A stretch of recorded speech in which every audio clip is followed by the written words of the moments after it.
கர்த்தருக்கு ஸ்தோத்திரம். கர்த்தராகிய இயேசு கிறிஸ்துவின் இன்ப நாமத்தில் இனிய வாழ்த்துக்கள்.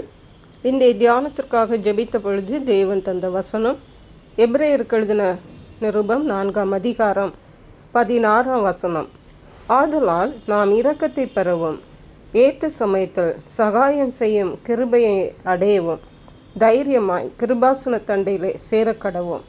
நம்முடைய கர்த்தராகிய இயேசு கிறிஸ்து கிருபை நிறைந்தவர். அவருடைய பிள்ளைகளாகிய நாம் அவருடைய கிருபைக்கு பாத்திரர்களாய் இருக்கிறோம். ஆகவே தேவனுடைய இரக்கத்தை பெறவும் ஏற்ற சமயத்தில் நாம் சகாயம் செய்யவும் கிருபையை அடையவும் தைரியமாய் கிருபாசன தண்டையிலே சேரக்கடவும். கிருபாசன தண்டையில் என்றால் கிருபை நிறைந்த தேவன் வீற்றிருக்கிற ஆசனம், இடம், கிருபாசனம். அந்த கிருபாசன தண்டையிலே நாம் நெருங்கி சேர வேண்டும். முந்தின வசனம் சொல்லுகிறது, நம்முடைய பலவீனங்களை குறித்து பரிதபிக்க கூடாத பிரதான ஆசாரியர் நமக்கிராமல் எல்லா விதத்திலும் நம்மை போல் சோதிக்கப்பட்டும் பாவம் இல்லாதவராயிருக்கிற பிரதான ஆசாரியரே நமக்கு இருக்கிறார். இந்த பிரதான ஆசாரியர் இருக்கிற கிருபாசன தண்டையிலே நாம் நெருங்கி சேர வேண்டும். ஹல்லேலூயா. தேவனுடைய கிருபைகளை பெற்றுக்கொள்ளும்படியாகவே தேவனுடைய கிருபாசன தண்டையிலே நாம் வர வேண்டும்.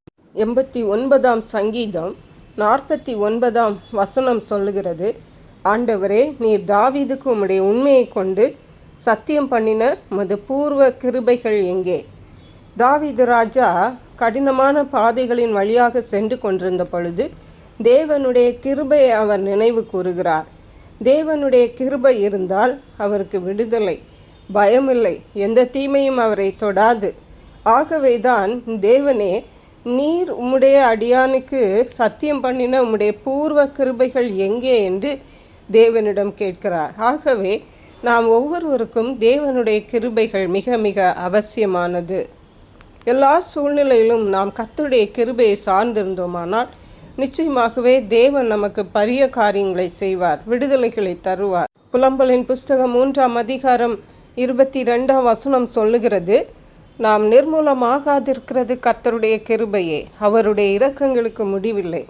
இன்றைக்கு நாம் இந்த வருடத்தில் கடந்த 11 மாதங்களையும் தாண்டி இவ்வளவு நாட்களையும் தாண்டி நாம் வந்திருக்கிறோம் என்றால் நிச்சயமாகவே அது தேவனுடைய கிருபையை அல்லாமல் வேறொன்றும் இல்லை. அதை தான் இந்த வசனம் நமக்கு சொல்லுகிறது. நாம் நிர்மூலமாகாதிருப்பது தேவனுடைய கிருபையே, அவருடைய இரக்கங்களுக்கு முடிவில்லை. அவைகள் காலை தோறும் புதியவைகள்.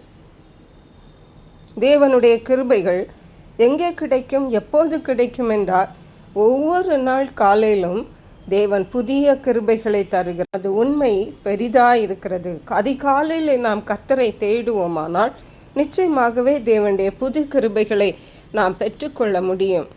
மட்டுமல்ல, 1 பேதுரு நிருபம் 5ஆம் அதிகாரம் 5ஆம் வசனம் சொல்லுகிறது, தாழ்மையுள்ளவர்களுக்கு தேவன் கிருபையை தருகிறார் என்று. நாம் தாழ்மையுள்ளவர்களாக இருக்கும் பொழுதும் அதிகாலையில் கர்த்தரை தேடும் பொழுதும் நிச்சயமாகவே கர்த்தருடைய கிருபைகளை நாம் பெற்றுக்கொள்ள முடியும். உண்மையான கர்த்தருடைய பிள்ளைகளை நாம் கர்த்தருடைய கிருபையின் முக்கியத்துவத்தை நாம் உணர்ந்து தேவனுடைய கிருபைக்கு காத்திருப்போம். தேவனுடைய கிருபையை பெற்று மகிழ்வோம், ஆசீர்வதிக்கப்படுவோம், விடுவிக்கப்படுவோம். கர்த்தர் தாம் இந்த வார்த்தைகளை ஆசீர்வதிப்பாராக. ஜெபிப்போம். எங்களை கிருபை நேசித்து பாதுகாத்து வழி நடத்துகிற எங்கள் அன்பின் தகப்பனே, ஆசீர்வதிக்கப்பட்ட இந்த நல்ல நாளுக்காக நன்றி. இந்த நாளிலும் தேவனுடைய கிருபையின் முக்கியத்துவத்தை எங்களுக்கு தேவன் எடுத்து சொல்லியிருக்கீங்கப்பா.